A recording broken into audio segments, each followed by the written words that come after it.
Why am I always at the worst ones by myself? Seriously, what? Fuck! Of course, I have to sit in the back fucking corner of the theater and watch this fucking travesty go on screen. And now I have to rant into a camera doing so. I mean, I don't have to, but I mean, what else is the fucking point of me going to this fucking thing? I just cut out of an early screening of Passengers, the new sci-fi thriller romance starring Chris Pratt and Jennifer Lawrence as passengers stuck on a colony spaceship. They're supposed to be in hibernation for their entire trip until they end up on another colony planet, but due to a malfunction, Chris Pratt wakes up early. Somebody hit my fucking car. I'm already pissed off at this fucking movie. You don't have to be, make me pissed off about hitting my fucking car. But I don't care. Fuck it. Do it live. The whole movie is about him and Jennifer Lawrence trying to survive or trying to find a way to get back into hibernation so they can finish their trip. Whatever. I have to approach this movie in two ways. One is obviously the giant thing that fucks it all up. And then I have to review this as if that thing did not happen. It's like someone, while watching this movie, thought, man, this movie's kind of lame.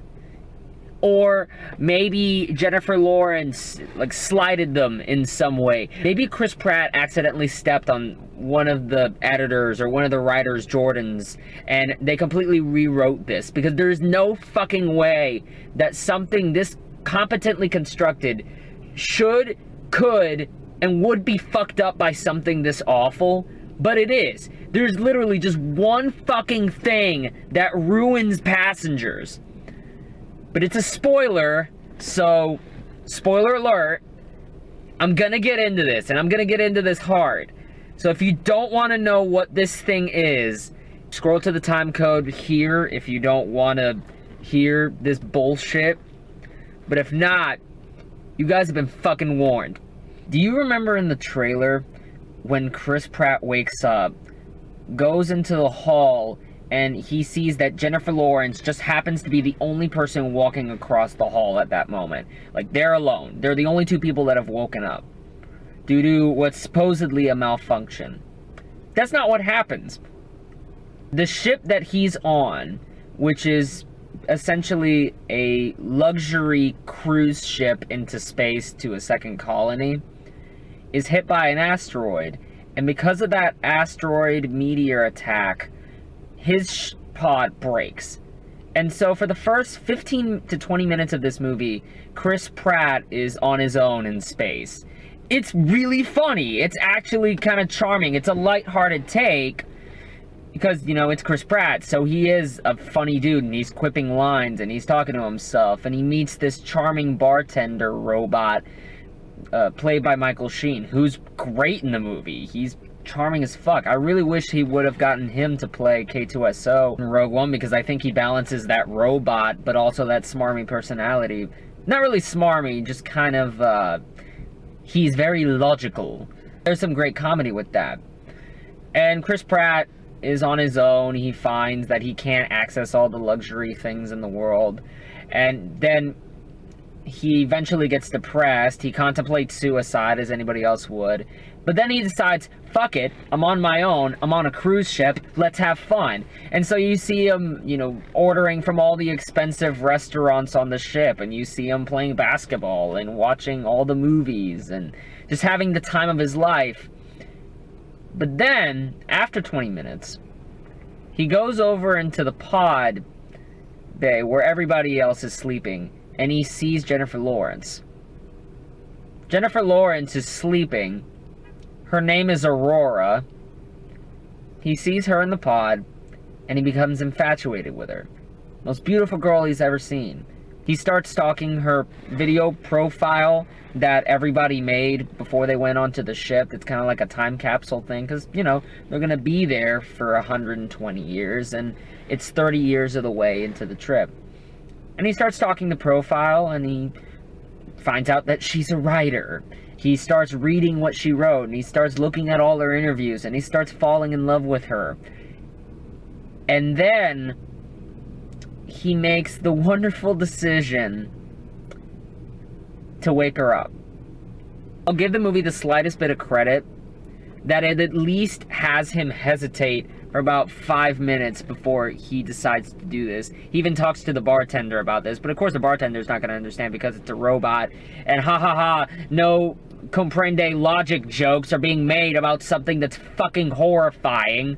I would understand this if the movie showed Chris Pratt as desperate as he could possibly be and didn't crack jokes. If this was a serious movie and he needed somebody to wake up, and maybe she was the only pod that he could get to. Maybe he wasn't stalking her profile and falling in love with her and deciding, I kind of want a girlfriend. Beep! I'm gonna wake this bitch up. Maybe if that were the case, I would be fine with this. But no! The movie treats this like a fucking romance. This is Stockholm Syndrome, the movie. In these big rom-coms, there's always that secret that the guy is keeping from the girl, or the girl is keeping from the guy, and then a plot point of the movie is that their lie is revealed. Oh, tee-hee-hee, isn't that cute? Oh no, will they find out this minor secret that may get them in trouble? No! You don't treat this shit like that! He just fucking condemned her to a life in space outside of her own fucking volition just because he has a heart-on! You don't get to just gloss over that shit, and this movie glosses over that shit time and fucking time again. After she finds out, she's beating the shit out of him in bed, and she's about to fucking kill him, because any reasonable human being, fuck!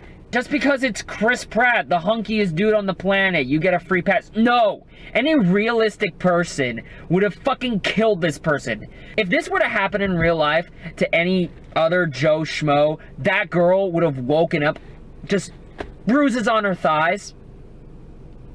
Would have woken up pregnant.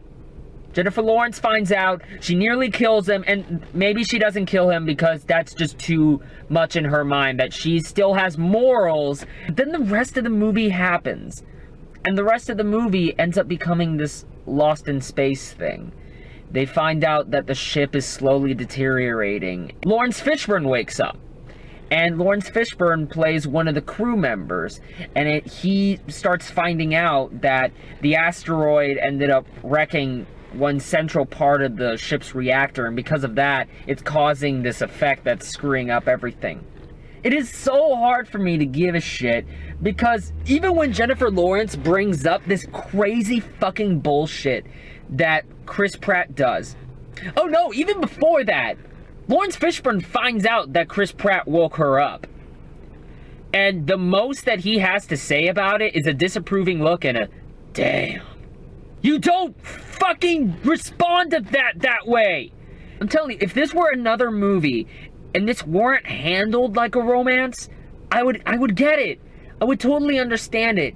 But it even gets to the point where you see that Chris Pratt wants to fucking marry her, and there's those scenes right before she finds out the truth where she's like, Jim and I, we don't keep secrets from each other. This movie's just dancing around this thing like it's a fucking rom-com, and that's not, you don't treat fucking Stockholm Syndrome like that. This is so fucking serious that you cannot just dance around this bullshit.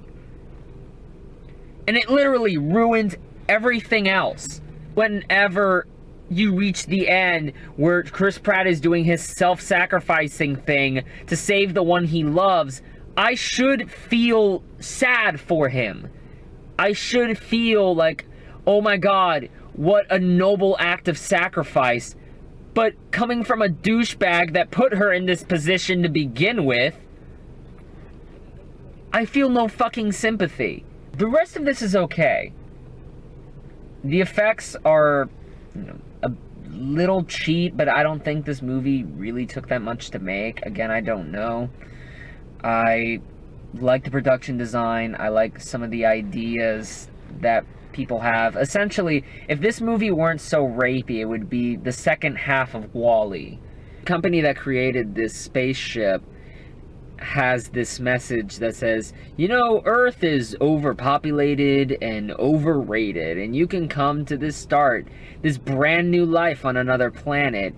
It's kind of funny that when we go to space travel, that it would eventually end up being like a Carnival cruise. And I thought that aspect was fun to address. Provided a little bit of a twist on the whole, we're exploring for scientific discovery, or the world's falling apart, or blah blah blah. You know, it never says that Earth is necessarily damned or destroyed, and there's really not that much evidence to suggest that. The performances outside of this are good. Chris Pratt and J-Law are giving it their all, and Chris Pratt is charming, and his lines are funny, and he and J-Law have good chemistry. Lawrence Fishburne has some nice sort of gallows humor. It's interesting because whenever his pod wakes up, it's a result of a bunch of failures, and whenever Chris Pratt wakes up out of his hibernation thing, it's done somewhat properly to where the hibernation thing fixes all of the problems. You know, they say like bone mass or weight will deteriorate in space or some shit like that. Lawrence Fishburne has all these disorders and diseases that he's picked up just because he woke up in his hibernation pod wrong and the medical services couldn't help him out. While he knows everything about the ship, his health is deteriorating and he's passing out suddenly, and there's a scene where, you know, it's discovered that he really only has hours to live. I think they're trying to make the best of it.